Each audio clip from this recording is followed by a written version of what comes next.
Podcast.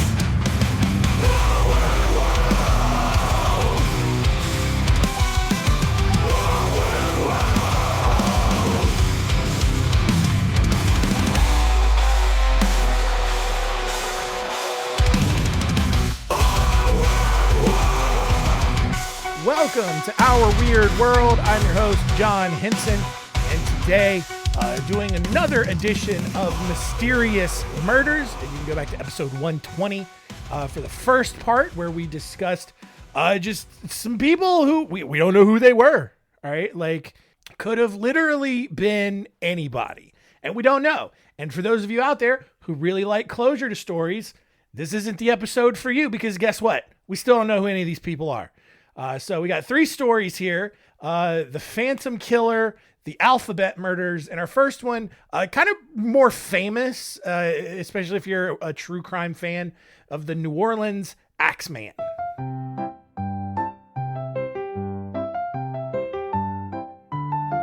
Story time.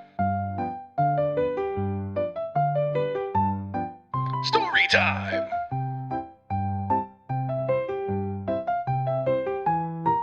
Story time?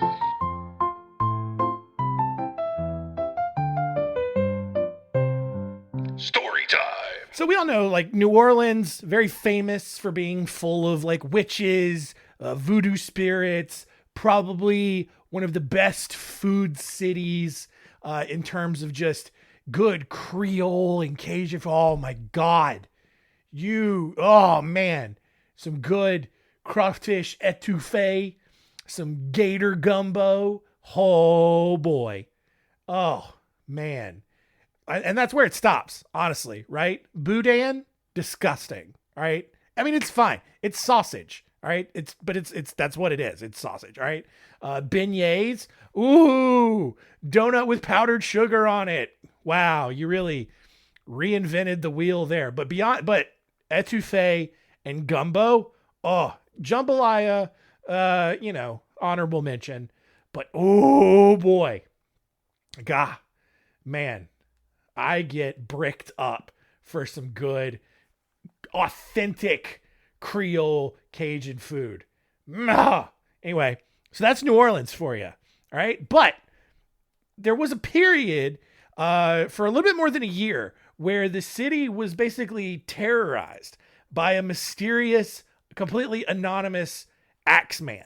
It started on the night of May 22nd, 1918, when Joseph Maggio and his wife Catherine were attacked as they slept in their bed. The Axeman started by slitting their throats with a razor and then bashed their heads in with the blunt end of the axe, right? Well, a month later, Louis Bessemer and his mistress were attacked in the back of the grocery store that Louis owned. Maybe it's Louis Bessemer, probably Louis Bessemer. But he owned a grocery store. He's getting it on with his mistress. And then the Axeman just shows up and he's attacking him. He launched Bessemer's own hatchet at his temple and then lopped off the left ear of Bessemer's mistress. Bessemer actually survived the attack, although he was arrested and tried on the idea that he was actually a German spy. I don't think he actually was. Over the next year, 8 other people, generally Italian immigrants who worked in grocery stores, were attacked with the axes that they already owned. So, like, it's not like this dude had his own trusty axe that he's going around killing people with. He's just finding it. Why do so many people in New Orleans own axes? Is there that much wood that needs to be chopped in a dense city scenario? Like that much firewood that you need in New Orleans? Notably a very hot and humid city. I don't get it. I don't know why all these people own axes. So maybe they had it coming to them. All right. I own an axe, but it's also because we have firewood out back that we rarely use, but I got one just in case we ever need it. All right. And sometimes, like maybe once a year, I use it. All right. But I don't see why anyone in New Orleans would need an axe. However, the Axeman, he's got it. He's just bashing people in the heads with it. In each case, because a lot of people ended up surviving.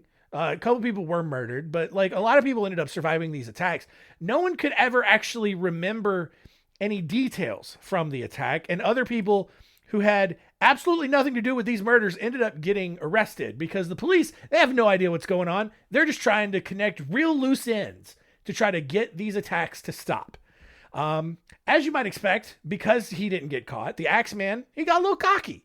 On March 13th, 1919, the Axeman then sent a letter to local newspapers, and which honestly might be the creepiest letter ever written by a serial killer. It said, "They have never seen me, for I am invisible, even as the ether that surrounds your earth. I am not a human being, but a spirit and a demon from the hottest hell." Sure. He then warned the residents of New Orleans that he would attack at 12:15 a.m. on the following Tuesday night. His one caveat was that any home or business loudly playing jazz music would be spared, as if he's like some weird Creole Passover ghost. Right? It's just like, they don't play all that jazz music, I got don't spare your life. Or smear the snatch out $1,000 oyster out over your door. I come there, I'm not going to go with your axe. Right? Like, just random weird, just nonsense. Right? But here's the thing, man. That night, people listened, and everyone crammed into dance halls and jazz clubs on a Tuesday, really a Monday night into Tuesday. Worst time to do that. But just the biggest jazz party New Orleans had ever seen. And guess what? No one got murdered. When Mike Pepitone was killed 7 months later, it was the last time anyone in New Orleans was killed with an axe. No one ever figured out who did it. No one ever came forward. That was it. So the mystery lives. There was a couple of theories that the Axeman actually moved on to other cities, because I think there were I think he actually ended up getting, someone tried to connect him to the Villisca axe murders in Iowa that we covered a while back. Austin, Texas, I think, had a series of axe murders kind of around the same time. Another city right down the road, it wasn't Lafayette, I don't think. Wasn't Baton Rouge either. I think it was somewhere in between there. But they had some axe murders that kind of around the same time. So maybe it was the same dude just traveling around the country, killing people with axes, and he never got caught. So our next story happened just before midnight on February 22nd, 1946, when Jimmy Hollis and his girlfriend, Mary Jean Larry, I don't know why I had to say it like that, but I did, went to a secluded area for some smooching after leaving the movie theater in Texarkana, Texas. That's the city right on the border between Texas and Arkansas, if you couldn't tell by the name. But, just some good old-fashioned Southern smooching between Jimmy Hollis and Mary Jean Larry. Roughly 10 minutes into their spit swapping, a man wearing a pillowcase with eye holes cut out walked up to the car and shined a light into the window. Hollis, thinking it was somebody playing a joke, he's like, "I think you got the wrong person." And then the man with the eyes cut out of his pillowcase was like, "I don't want to kill you, fella, so do what I say." So Hollis, he's like, "All right, this is probably not a joke." So he and Mary Jean get out of the car, and the man ordered Hollis to just take off of his pants. Why did I say it like that? He ordered him to take off his pants. So once he was pantsless, because what are you going to do other than get murdered in that situation? The man bashed Hollis twice over the head with a pistol and then turned to Mary Jean and hit her with the blunt object. She falls down. "Oh no!" And then she gets back up, and then the man tells her to run. Sure. And so she did. She darts off towards a ditch, and then the man told her to, she's like, "No, you're running the wrong way. Go this way." Because obviously the woman, she's going to run the wrong direction immediately. And so the murderer, he incapacitates the boyfriend, hits the girl, and then he's like, "You better run." And then she starts running, and then he's immediately like, "No, you're doing it wrong. Go this way, you idiot. That's how you get to safety." So Mary Jean, she finally goes the right way. She just keeps running until she finally comes upon a parked car and finds it empty. And then, crazy enough, in true horror movie fashion, the same dude suddenly reappears behind her and asks her why she's running. And then the girl's like, "Because you told me to." This is a crazy story. So Mary, she's running for her life. Ha, ha, ha, ha. Oh my God, it's the parked car. Listen, is there anybody inside? Whoa. And then the same dude just peers in the reflection of the window right behind. Why are you running? Because you told me to. And so, likely embarrassed at this point that his evil villain dialogue probably wasn't working out the way that he had envisioned, the dude calls Mary Jean a liar and then just begins sexually assaulting her with the barrel of his gun. Wild. Because I think for all I know, she still has her pants on, or probably her dress. 1946 girl in the South. She's wearing a dress. And so after a few more uncomfortable minutes of getting assaulted with the barrel of a gun, she finally escapes and runs to a nearby house and alerts the residents to call the police. While all of this is going on, Jimmy Hollis, he's regained consciousness and had also found someone to call the police. Now, over some time, this same dude commits 2 different double murders. They're not really that important to the story. It's pretty straightforward. He killed a couple of people, like he killed 4 people. That's it. All right. Don't worry about getting into those details. On May 3rd, though, 1946, Virgil and Katie Sparks were settling in for the night in their home near Texarkana. And while Virgil listened to the radio with a heating pad on his sore back, Katie went off to bed early. Suddenly, she heard something rustling in the backyard and asked Virgil to just kind of turn down the radio. Virgil, turn down the radio. I hear something outside. And seconds later, she hears what sounds like broken glass. So she runs to the living room to see what happened. And as she comes into the living room, she sees Virgil try to stand up, but then immediately slumps back into his chair, dead. She runs into the kitchen and pulls the crank phone twice before 2 more gunshots ring out. One bullet pierces her right cheek and exits out of her left ear, which is crazy. It's crazy how bullets do that. The other bullet entered below her lip, shattered several teeth, and broke her jaw. Like, how is, I mean, he's got to be standing like in front of her somehow, but I thought, if she's on the phones, at least in the 40s, probably connected to the wall. I don't know. Maybe I have a bad visual of this. So where are we at? Despite being shot in the face twice, she's somehow still alive, blinded though by all of the blood that has splattered up into her eyeballs.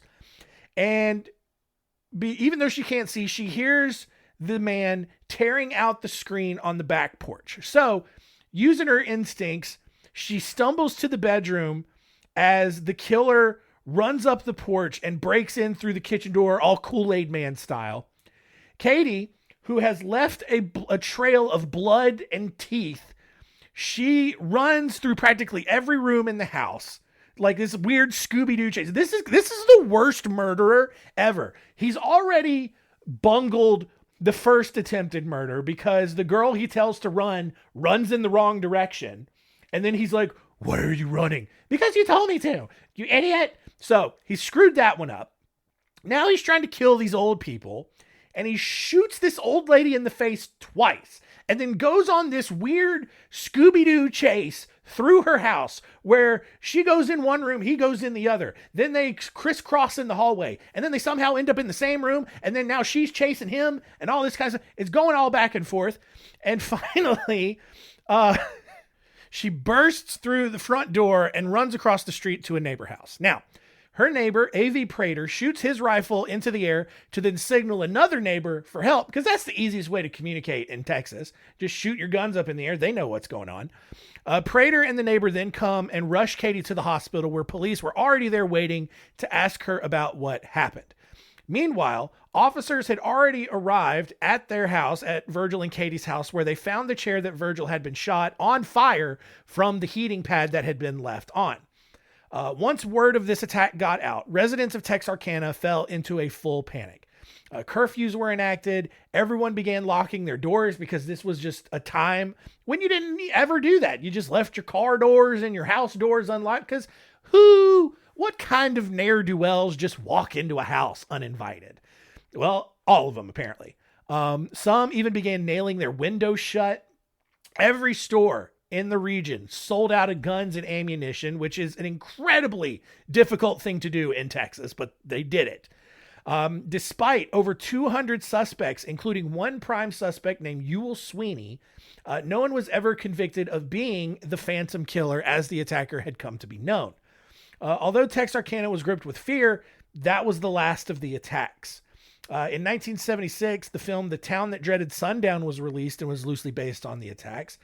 Today, it's actually part of an annual movie series put on by the city of Texarkana. That's wild, right? Just like, all right, families, it's time for the Texarkana Summer Movie Series. This year, we got a really great lineup for you. We're going to be showing Toy Story. Then we're going to be showing Moana. And then, cap it all off, we're gonna show that movie about that time that mysterious murderer came through and killed 4 people and attacked another 4 people in our town. We never caught him. He's still out there on the loose. So come on, have some fun now. Anyway, Katie Sparks eventually recovered from her injuries, remarried, and then lived to the age of 84. Our final story here is of the Alphabet murders, and these took place kind of around the same time that Arthur Shawcross was murdering little kids up in the Rochester, New York area. We covered Arthur Shawcross in episode 129. But while he's out there murdering little kids, there was another killer in the city that had police completely confused. Known as the Alphabet murders. Why? God, I'm having a stroke. I don't know what's wrong with me right now. Like, I just had lunch and like, I wasn't even hungry, but then I got pretty hungry after I ate. And now my brain is doing that thing where it's going like way faster than my body's able to talk, because my body doesn't talk. My mouth does. There you go. And I'm stumbling over my words, and I feel like I'm not saying things the right way, and I'm getting lost in my notes. And yeah, I say this at least once a month. I should re-record this episode. Not gonna. We're going to power through it. This is the last story.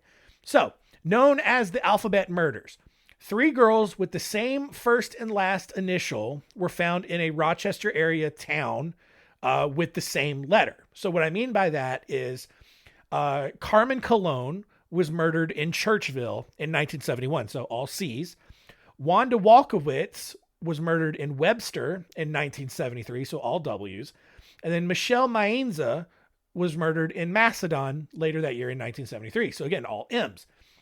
Even stranger was that a series of murders with the same exact circumstances and details were committed in California later that decade. And authorities kind of believe it was the same person, because if you're going to be that OCD about who and how you murder, there's the likelihood of 2 different people doing that is just almost impossible. So hundreds of suspects were interviewed. No one was ever arrested for these murders.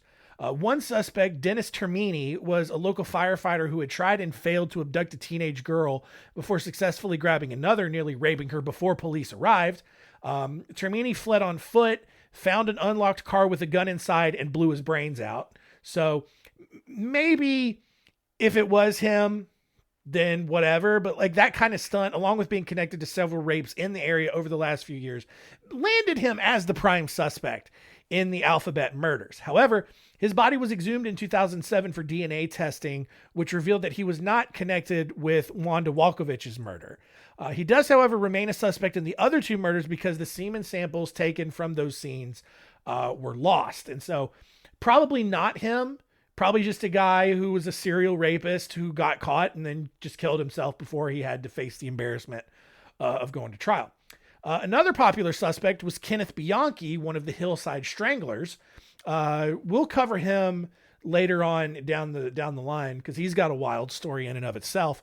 But short story is he murdered 10 people along with his cousin Angelo Buono in 1977 and 1988.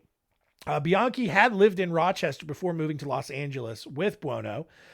He was very adamant after he got caught and as he was on trial. He was very adamant that he only killed people in California. And I mean, when you openly admit to murdering someone in one place, it wouldn't make sense to deny it in somewhere else. I mean, honestly, with the way our court system plays out, it would probably benefit you to admit to murders in other states, because then you'd have to go on trial in those states, and you can drag out that trial. You can appeal those decisions all which way. And so, you can just kind of be in, justice limbo for several years and kind of maybe delay your own execution, because that's what it's going to come to, right? Finally, one other prime suspect was Joseph Nasso, who lived in Rochester in the 1970s, but later moved to California. He was arrested for 4 murders there in 1977, 78, 93, and 94.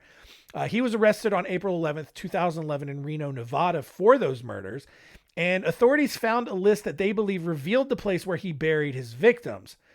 He even had a rape diary because he wanted to make sure you knew that he was a terrible person. He was actually convicted of 4 of the 5 alphabet murders in California. Carmen Colon, a different one, but a bonkers coincidence that 2 girls named Carmen Colon were killed in a town that started with the letter C in 2 different states. Whatever, though. Pamela Parsons, Roxine Rojash, and Tracy Tafoya, and he was sentenced to death.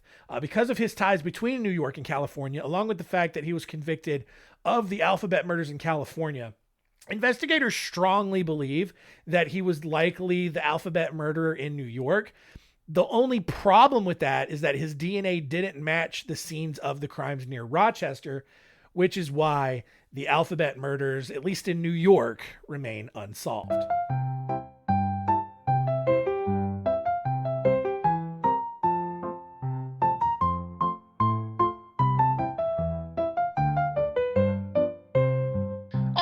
All right, there you go. Part 2 of Mysterious Murders in the Books. Let us recap and see what we learned today.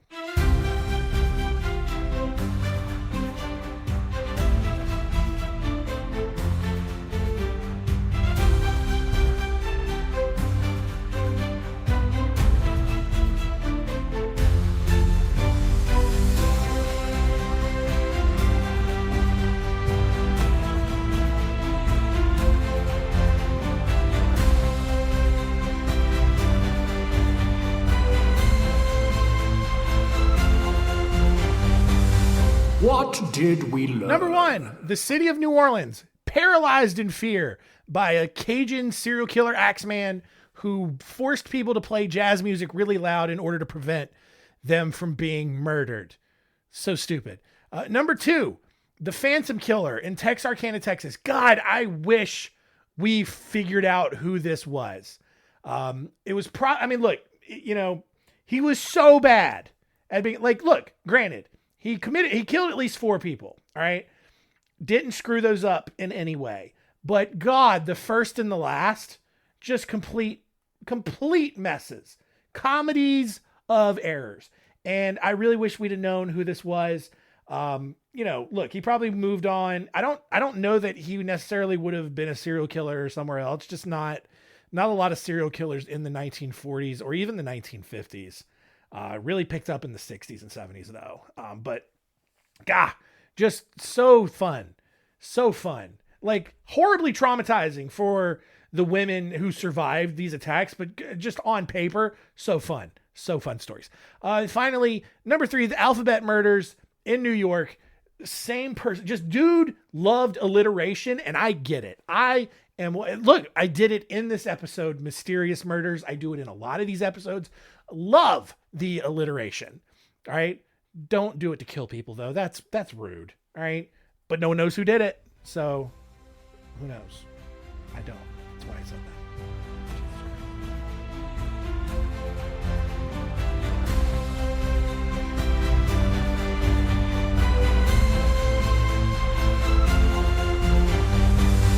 What did we learn? This might be one of the worst episodes, low-key, underrated, one of the worst episodes I've ever done. This is also the 3rd episode I've recorded today. I probably shouldn't have done that. That's on me.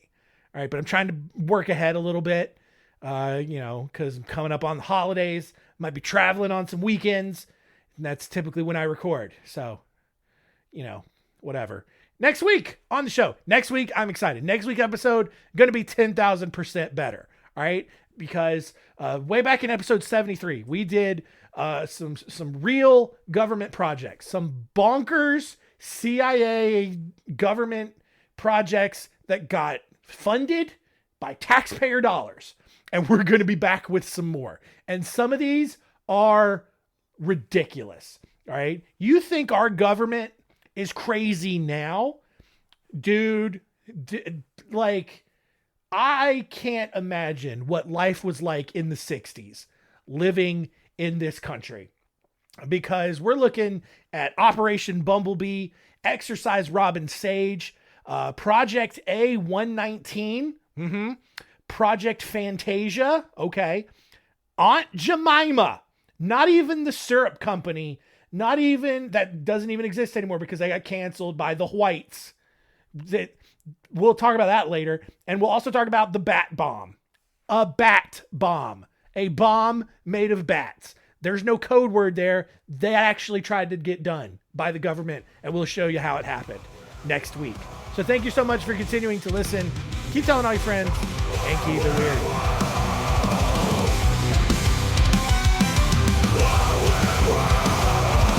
This is a podcast